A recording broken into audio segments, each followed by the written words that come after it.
সিলেট বিমানবন্দর থেকে সরাসরি ইউরোপে প্রথম কার্গো ফ্লাইট শুরু হচ্ছে আজ। প্রথম দিন ৬০ মেট্রিক টন পণ্য নিয়ে যাবে ১০০ টন ধারণ ক্ষমতার কার্গো উড়োজাহাজ। এর মধ্য দিয়ে ভারতের ট্রান্সশিপমেন্ট বাতিলের প্রভাব কেটে যাওয়ার আশা করছেন সংশ্লিষ্টরা। মালবাহী বিমানটি সন্ধ্যা ৭টায় স্পেনের উদ্দেশ্যে তৈরি পোশাক পণ্য নিয়ে রওনা দেওয়ার কথা রয়েছে। সরকারের বাণিজ্য এবং বেসামরিক বিমান ও পর্যটন উপদেষ্টা শেখ বশির উদ্দিন এই ফ্লাইটের আনুষ্ঠানিক উদ্বোধন করবেন। বিমানবন্দর কর্তৃপক্ষ জানায়, ওসমানী বিমানবন্দরের টার্মিনালের প্রাথমিক ধারণ ক্ষমতা ১০০ টন। ভারতের ট্রান্সশিপমেন্ট বন্ধের কারণে যে অতিরিক্ত রপ্তানি খরচের আশঙ্কা দেখা দিয়েছিল তা অনেকটাই লাঘব হবে বলে আশা সংশ্লিষ্টদের।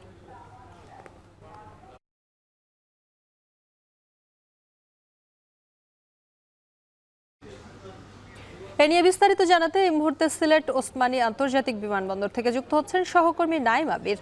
আবির, সিলেটে কার্গো বিমান চলাচল দেশের রপ্তানি সক্ষমতা কতটা বাড়াবে, সেই সঙ্গে জানাবেন এর জন্য ওসমানী আন্তর্জাতিক বিমানবন্দর কতটা প্রস্তুত আসলে?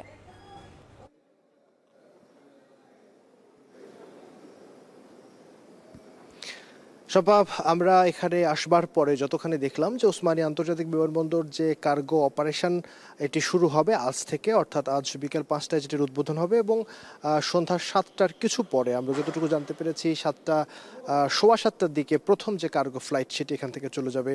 প্রথমে একটু সক্ষমতার ব্যাপারটা নিয়ে আলোচনা করি। শবাব, নিশ্চয়ই জানেন যে বাংলাদেশে একেবারে ডেডিকেটেড কার্গো যে বিমানবন্দর সেটি কিন্তু একটি মাত্রই এখনো পর্যন্ত, সেটি হলো হযরত শাহজালাল আন্তর্জাতিক বিমানবন্দর।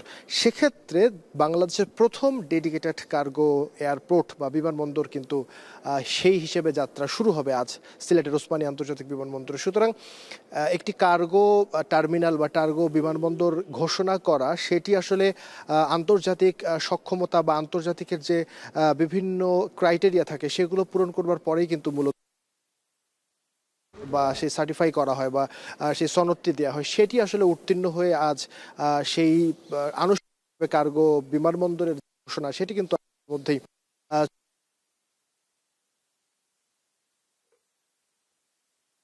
কার্গো টার্মিনালটি আপনি দেখছেন, দর্শকদের জানাতে চাই আমরা যে কার্গো টার্মিনালটি আপনি দেখছেন দর্শকদের জানাতে চাই এই কার্গো টার্মিনালটির সক্ষমতা প্রায় ১০০ টন। সুতরাং বুঝতে পারছেন বেশ বড় সড়ো একটি টার্মিনাল এখানে রয়েছে এবং আজ প্রথম যে ফ্লাইটটি এখান থেকে ছেড়ে যাবে স্পেনের উদ্দেশ্যে, সেই ফ্লাইটে যে কার্গো গার্মেন্টস পণ্য মূলত এখানে বেশিরভাগ যাবে এবং সেই তার সক্ষমতা অর্থাৎ প্রথমবার যে লট সেটিতে প্রায় ৬০ টন কার্গো, অর্থাৎ বলি যে প্রায় সক্ষমতার অর্ধেকেরও বেশি অপারেশন এর মাধ্যমে কিন্তু এই কার্গো চলাচল শাহজালাল আন্তর্জাতিক বিমানবন্দরের পরে প্রথমবারের মতো ওসমানী আন্তর্জাতিক বিমানবন্দরে শুরু হচ্ছে।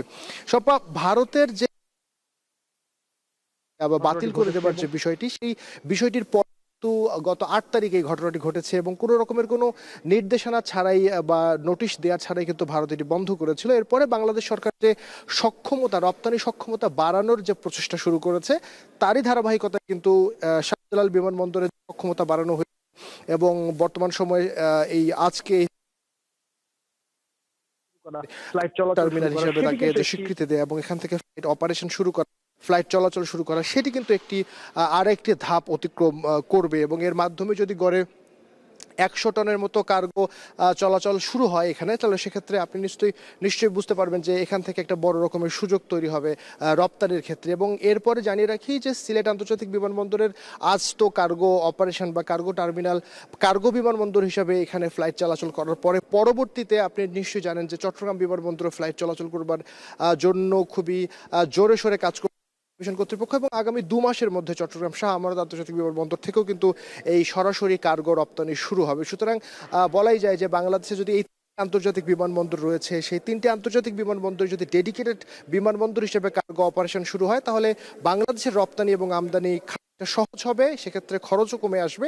আপাতত এই ছিল আমার কাছে সবশেষ। পরবর্তীতে সিভিল এভিয়েশন চেয়ারম্যান এটি নিয়ে আরও বিস্তারিত আলাপ করবেন এবং পরবর্তীতে নিশ্চয়ই আপনাকে আরও বিস্তারিত জানাতে পারবো। তো সিলেটের ওসমানী আন্তর্জাতিক বিমানবন্দরের কার্গো টার্মিনাল থেকে আমার কাছে সবশেষ।